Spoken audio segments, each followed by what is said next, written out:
The text from Mom arrived at 9 a.m. on a Saturday. Charity gala tonight. Grand Meridian Hotel. Need help with coat check. Be there at 5 p.m.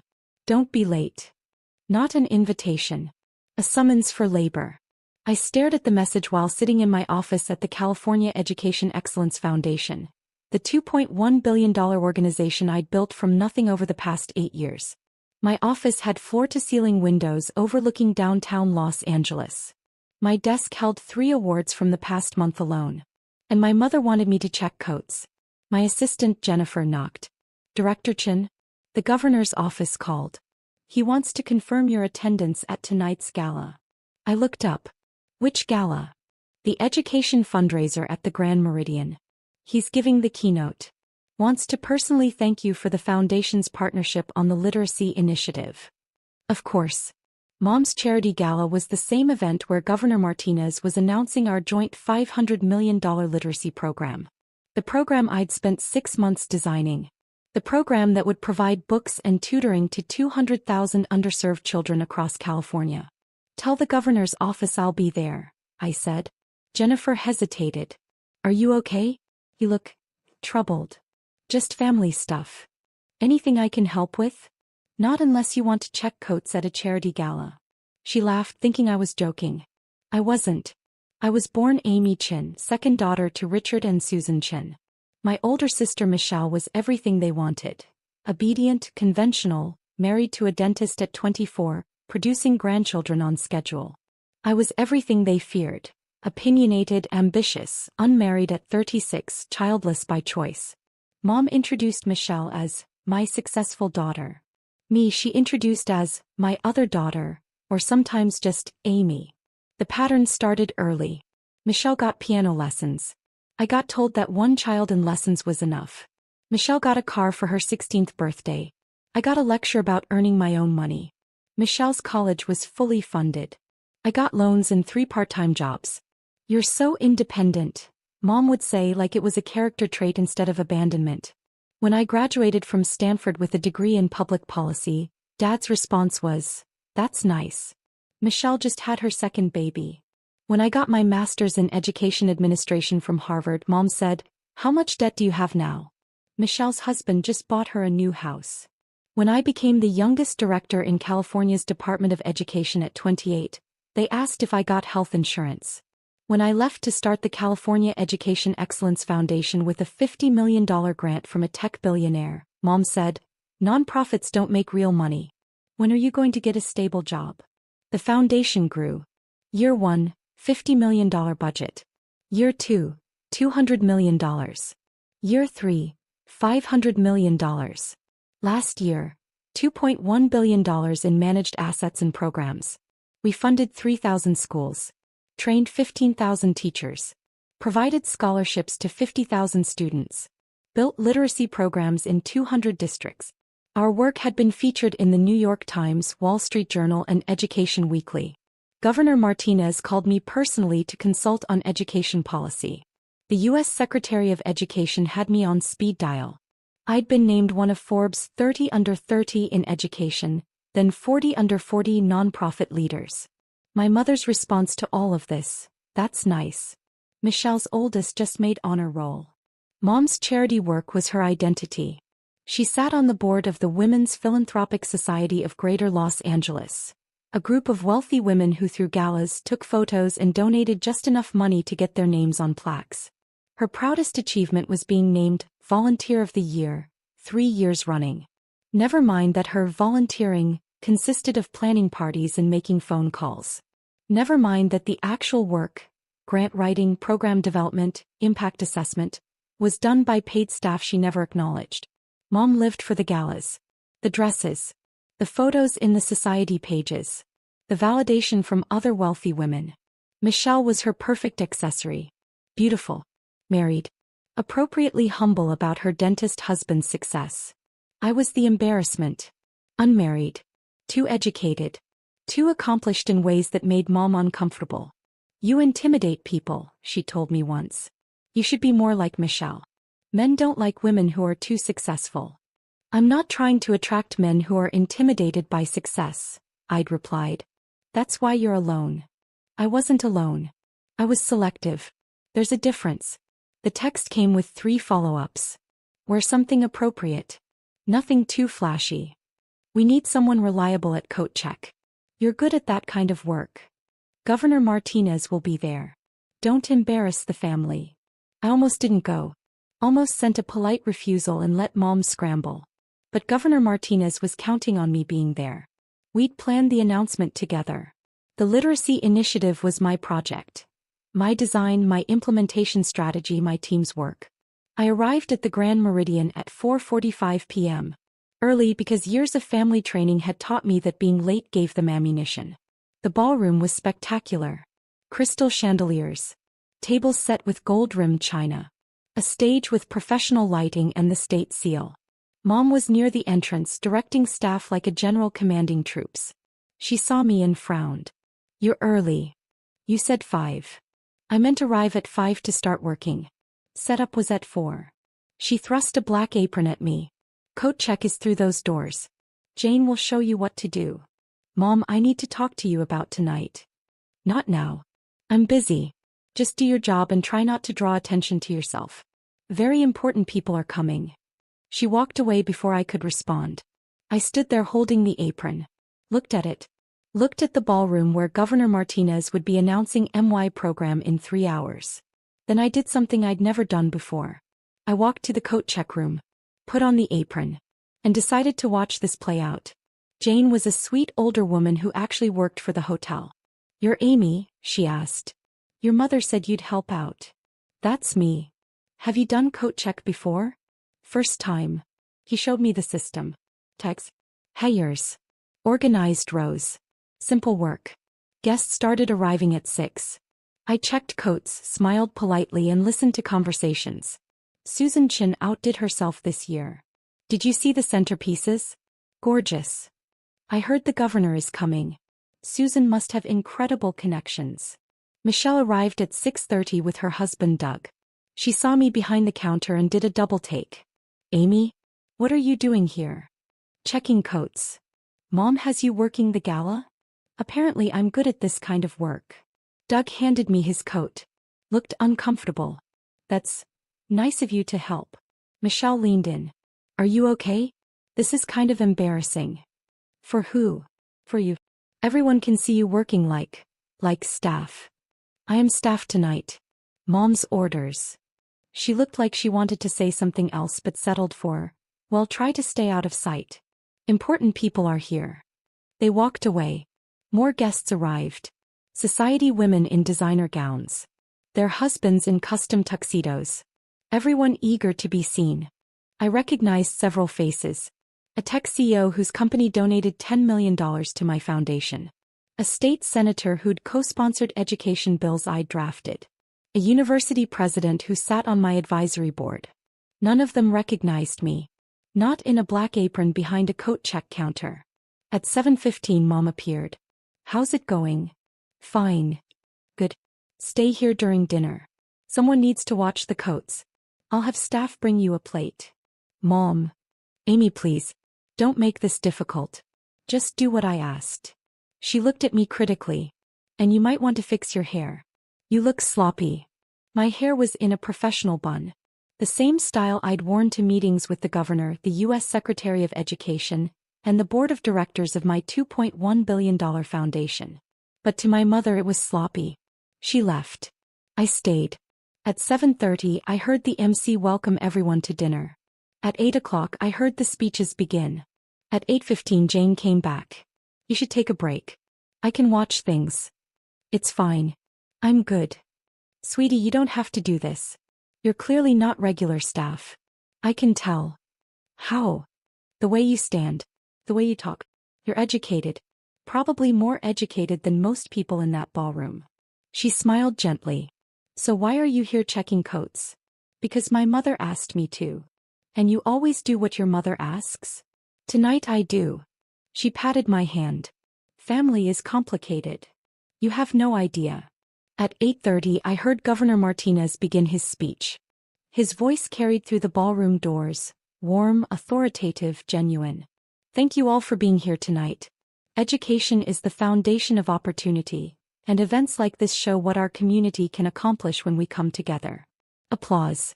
Tonight I want to talk about a program that will change lives. The California Literacy Initiative.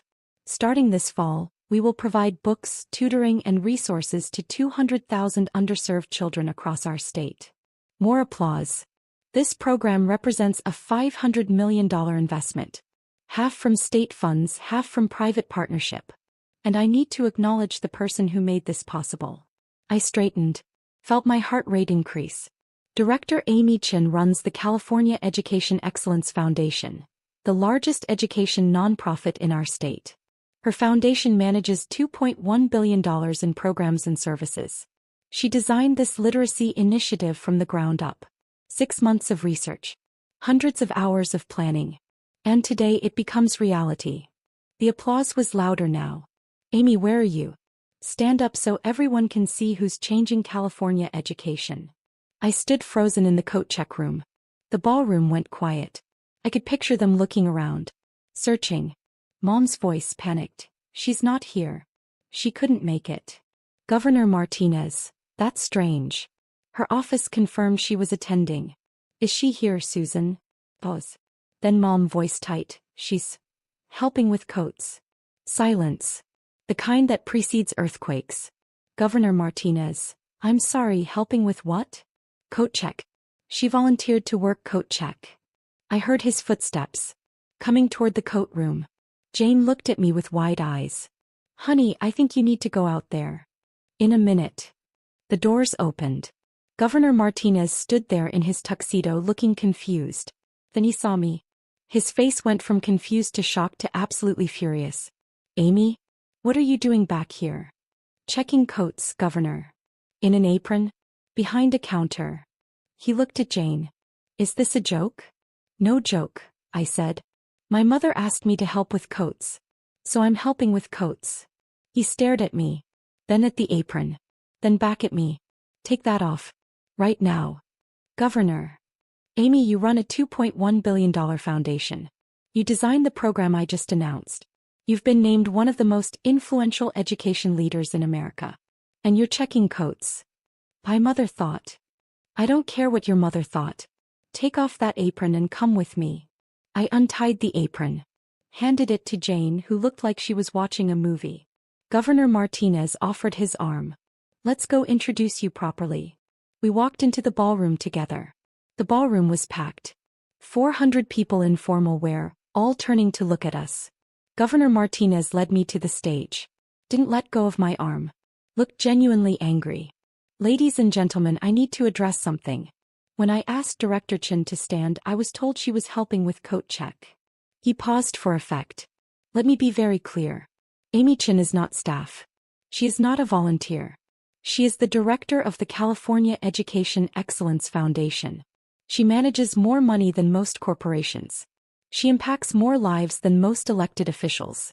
And she should never, ever be checking coats at an event celebrating work she accomplished. The silence was absolute. Mom was 3 tables from the stage. Her face had gone from pink to white to gray. The champagne glass in her hand was trembling. Governor Martinez continued. Amy, would you like to say a few words about the literacy initiative? I stepped to the microphone. Looked out at the crowd. Found the tech CEO who donated to my foundation. The senator who co-sponsored my bills. The university president on my advisory board. All of them were staring at me like they'd seen a ghost. Thank you, Governor Martinez, I said, my voice steady. Professional. The same voice I used in boardrooms and congressional hearings.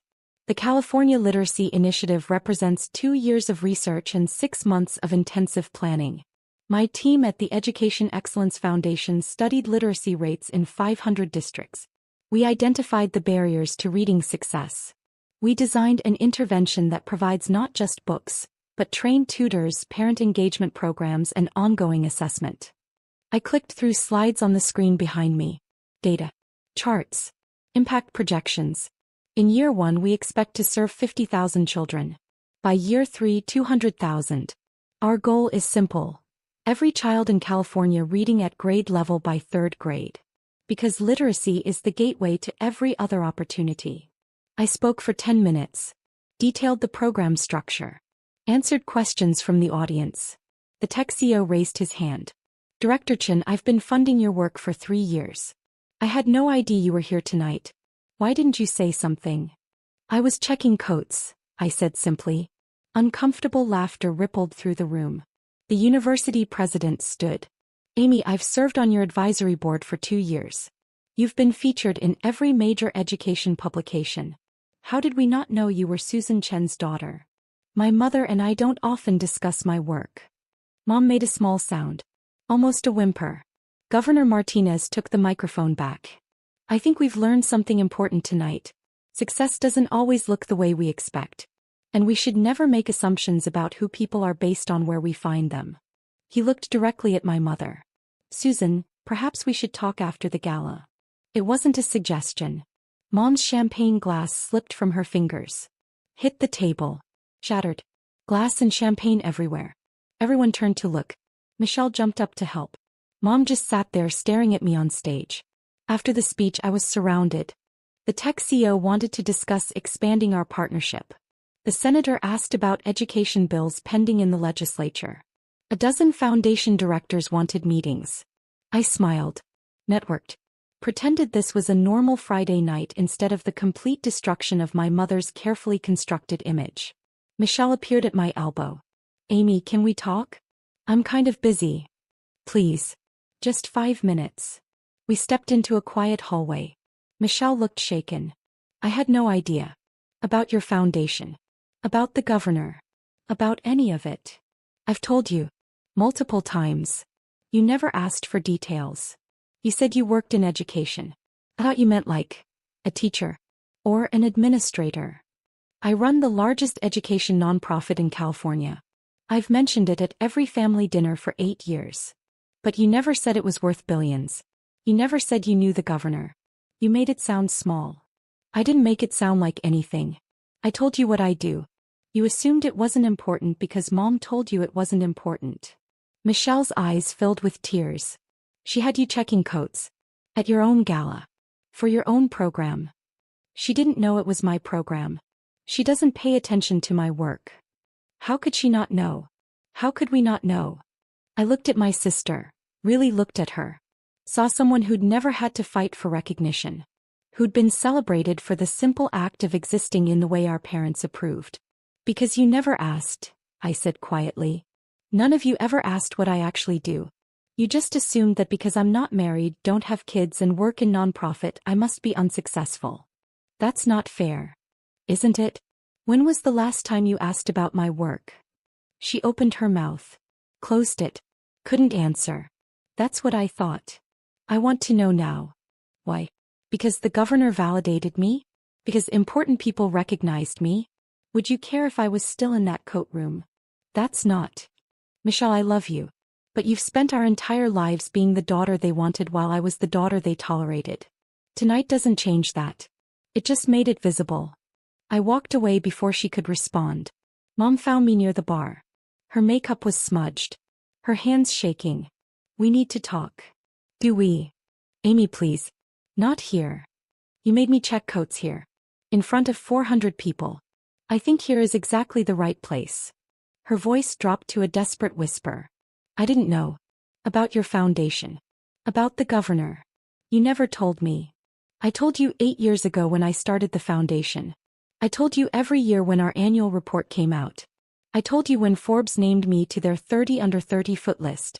I told you when we hit our first billion in managed assets. Kept my voice even. Professional. You said it was nice and changed the subject to Michelle's children. You could have insisted I pay attention. I'm your daughter. I shouldn't have to insist you care about my life. I do care. You had me checking coats, Mom. At a gala celebrating my work. My program. My achievement. And you put me in an apron and told me not to embarrass you. Her face crumpled. I thought you were just helping out.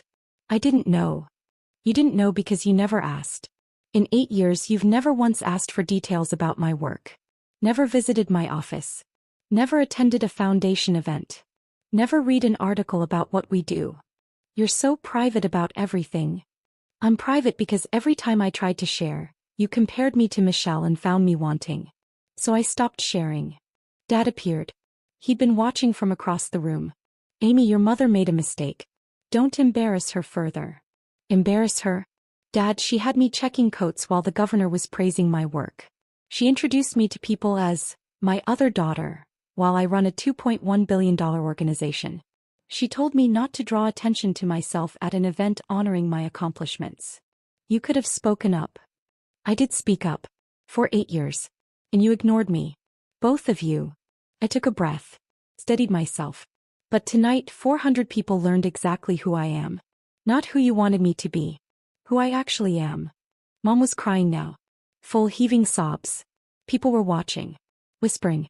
I need to leave, I said. Amy, wait. No. I'm done waiting. I've waited 8 years for you to see me. To value me. To be proud of me. I looked at both of them. But tonight I realized something. I don't need you to be proud. I have a foundation that serves 3,000 schools. I have a team of 200 people who respect my leadership. I have a governor who calls me for advice. That's enough. I walked away. Left them standing there. Left the gala. Left the family that never saw me as anything more than the other daughter. The story hit the society pages Sunday morning. Education director checking coats at her own gala. A family drama unfolds. The article was brutal. Detailed the evening. Quoted witnesses. Included a photo of me in the apron next to a photo of me on stage with Governor Martinez. The contrast was devastating. By Monday morning my phone was ringing constantly. News outlets wanted interviews. Education journals wanted statements. The foundation's board of directors wanted to understand what happened. I ignored most of them. Called a staff meeting instead. Some of you may have seen the coverage from Friday's gala, I said to my team. I want you to hear the truth from me. My family didn't know what I do. They asked me to work coat check at an event celebrating our literacy initiative. The governor recognized me and corrected the situation. My deputy director, Sarah, raised her hand. Are you okay? Honestly, I'm relieved. I've been hiding who I am from my family because they made it clear they weren't interested. Now everyone knows. The hiding is over. What do you need from us? Asked Marcus, my communications director. Nothing. Keep doing the incredible work you do. This is a personal matter. It doesn't reflect on the foundation. Boss, Sarah said gently. It kind of does. You're the face of this organization. If people think your family doesn't respect you, then people will be seeing the truth. My family's opinion doesn't define my value. Our work does. The team applauded. After the meeting, Governor Martinez called. Amy, I owe you an apology. For what? For putting you on the spot Friday night. I was angry when I saw you in that coat room. I should have handled it more privately. You did exactly what needed to be done. My mother needed to see publicly what she refused to see privately. She called my office. 3 times. Wants me to issue a statement saying it was a misunderstanding. Was it a misunderstanding? No. She admitted she asked you to check coats. Said she didn't realize how successful you were. Tell her there's no statement coming. The truth is the truth. He was quiet for a moment. You know, I've worked with hundreds of nonprofit directors. Most of them desperate for recognition. For credit. You're the opposite. You do the work and don't care who knows. I care. I just don't need the validation from people who don't value me. Your parents. My sister. Anyone who judges success by conventional metrics instead of actual impact. Well, for what it's worth, you have my respect. And my support. Whatever you need for the foundation. Thank you, Governor. After we hung up, I sat in my office. Looked at the wall of awards. The photos with dignitaries and donors. The framed articles about our programs. None of it mattered to my family until it embarrassed them. And somehow that was freeing.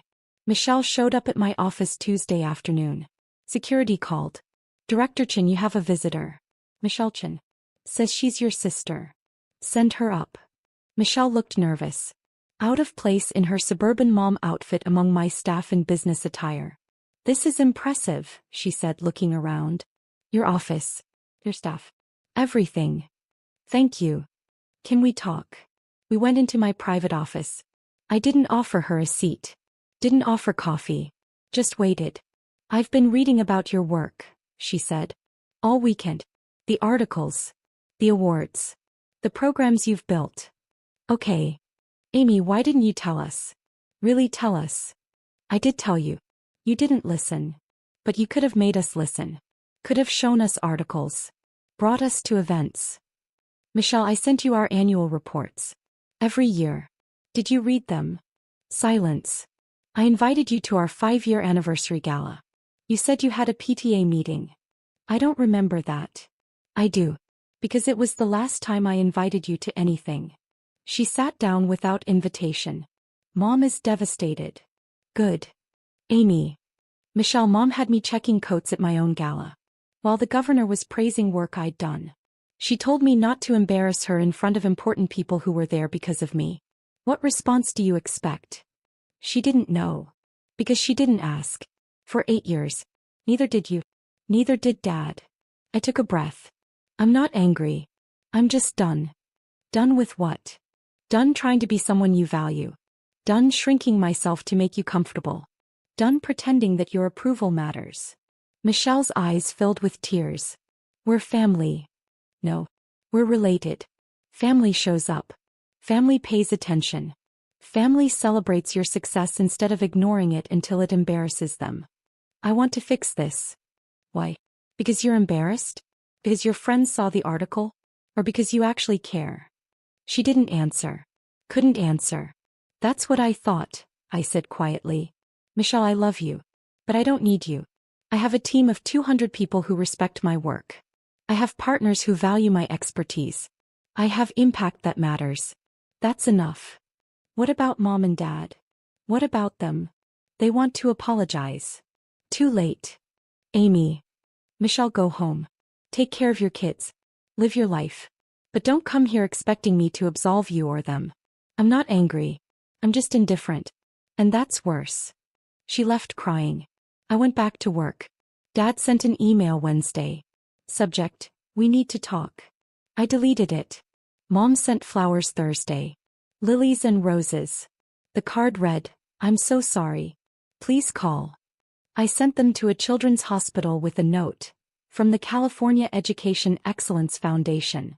Friday they showed up at my office. Security called. Your parents are here. They don't have an appointment. Tell them I'm unavailable. They're insisting it's important. I sighed. Went to the lobby. They looked small. Diminished. Dad in his weekend casual clothes. Mom without her usual armor of designer outfits and perfect makeup. We need to talk, Dad said. I'm busy. Amy, please, Mom's voice cracked. Everyone is talking about us. About what we did. Our friends. The society women. Everyone knows. Yes. Everyone knows you had your daughter checking coats at her own gala. How embarrassing for you. It's not about embarrassment. Yes, it is, Mom. It's always been about embarrassment. I embarrass you by being unmarried. By working in nonprofit. By not giving you grandchildren. By being successful in ways you don't understand. Kept my voice level. Professional. But here's the thing. Your embarrassment isn't my problem anymore. Dad stepped forward. We're your parents. We deserve respect. You're people who raised me. Respect is earned. And you've spent 36 years showing me exactly how little you respect my choices, my career, my life. We came to apologize, Mom said. I don't want your apology. I want you to leave. Amy. Leave. No. Or I'll have security escort you out. They left. I went back to my office. Back to work. Back to the life I'd built without them. 6 months after the gala, the Literacy Initiative launched. 50,000 children in their first semester. Books delivered. Tutors trained. Programs running. Governor Martinez attended the launch event at an elementary school in South Los Angeles.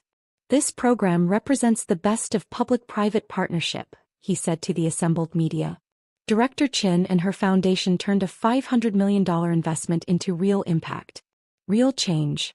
Real opportunity for children who deserve it. I watched third graders read books we'd provided. Saw their faces light up when they succeeded. This was what mattered. Not my mother's approval. Not my family's recognition. This. After the event, a reporter approached. Director Chin, there's been interest in the story from 6 months ago. About your family. Would you comment? No. Just a quick statement about. My family is private. My work is public. I only discuss the work. The story ran anyway. But this time it focused on the program. The impact. The children. My family was a footnote. As it should be. 1 year after the gala, Michelle sent a birth announcement. Her third child. A girl named Sophia.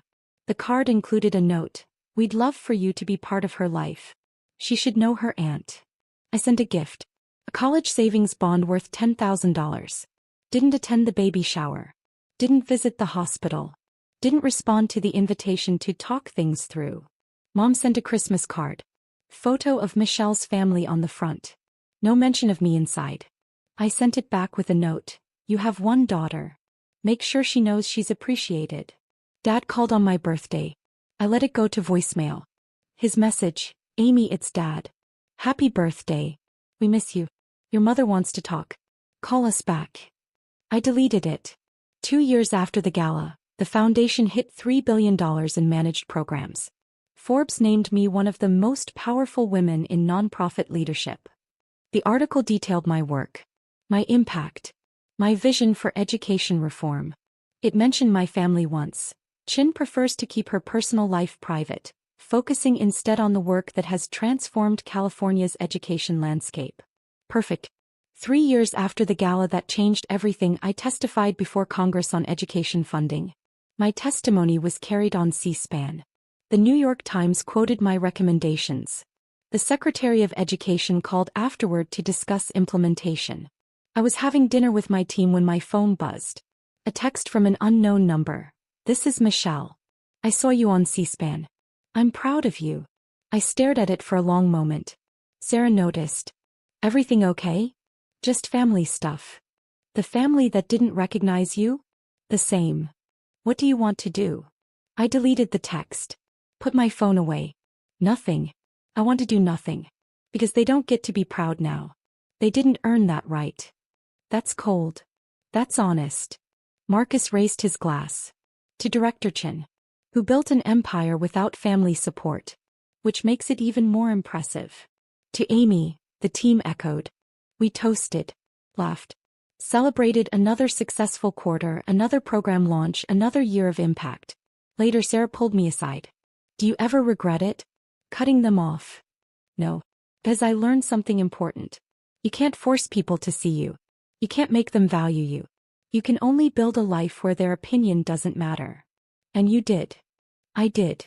That night I went home to my house in Pasadena. 3 bedrooms. An office with a view. Bookshelves full of education research and policy analysis. No photos of my family. Just photos with my team, with Governor Martinez, with the teachers and students whose lives our programs touched. This was family. The people who chose me. Who valued me. Who showed up. My phone buzzed. Another text from Michelle. Can we talk? Please. I blocked the number. Poured a glass of wine. Sat on my balcony overlooking the city. And felt absolutely nothing about the family who'd spent years making me feel invisible. Because the truth was simple. They'd had their chance. Thousands of chances. 36 years of chances. And they'd chosen consistently to see me as less than I was. So I'd built a life where their vision didn't matter. Where my work spoke louder than their dismissal. Where my impact overshadowed their indifference. I was Director Amy Chin. Leader of a $3 billion foundation. Advisor to governors and secretaries. Voice for educational equity. Change maker for hundreds of thousands of children. And if my mother wanted to remember me as the daughter who checked coats, let her. The rest of the world knew the truth. And the rest of the world was all that mattered now. 5 years after the gala, I received an award from the President of the United States. The National Medal for Education Achievement. Given to civilians who make extraordinary contributions to American education. I was 39 years old. The ceremony was at the White House. I brought my team. My board of directors. Governor Martinez. Sarah. Marcus. Jennifer. The people who'd built the foundation with me. Michelle sent a message through LinkedIn. Congratulations. We'd love to attend the ceremony. I didn't respond. Mom sent a letter to my office. I've been following your career. I'm so proud. Can we reconcile? I filed it. Didn't respond. At the White House, the president placed the medal around my neck. Director Chin has transformed education in America, she said. Her foundation serves over 1 million students annually. Her programs have been replicated in 43 states. Her vision for educational equity is reshaping how we think about opportunity. She represents the best of American innovation and compassion. The room applauded. Cameras flashed. I shook the president's hand. And somewhere in California, my mother was probably watching. Finally seeing what I'd built. Finally understanding what she'd missed. Too late. Always too late. After the ceremony, Governor Martinez found me. Your family reached out to my office. Asked if I could help them reconnect with you. What did you say? I said you're an adult who makes her own decisions. And that some bridges once burned can't be rebuilt. Thank you. He studied me. Do you ever regret it? The complete cut-off. No. Because they had every opportunity to be part of this journey. They chose not to. I'm not obligated to let them celebrate the destination after they mocked the path. Fair enough. He smiled. For what it's worth, you've built something extraordinary. With or without them. That's the point, isn't it? It was always without them. They just didn't realize it until it was too late. That night, my team celebrated at a restaurant near the White House. We toasted. Told stories. Planned the next 5 years of programs. Sarah raised her glass one final time. To Director Chin. Who proved that family is who shows up, not who shares your blood. To Amy, everyone echoed. I looked around the table. At the faces of people who'd built this with me. Who valued me. Who showed up every day to change lives. This was family. This was everything. And the family who'd made me check coats at my own gala 5 years ago? They were strangers now. Strangers who'd missed everything that mattered. Strangers who'd spend the rest of their lives explaining to people why they weren't at the White House ceremony. Why they weren't in the photos. Why Director Amy Chin, Presidential Medal recipient, never mentioned them in interviews. And I never thought about them at all. Because indifference, I'd learned, was the ultimate power reversal. Not anger.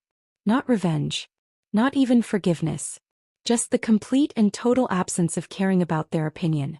They'd made me invisible for 36 years. So I'd made them irrelevant. Forever.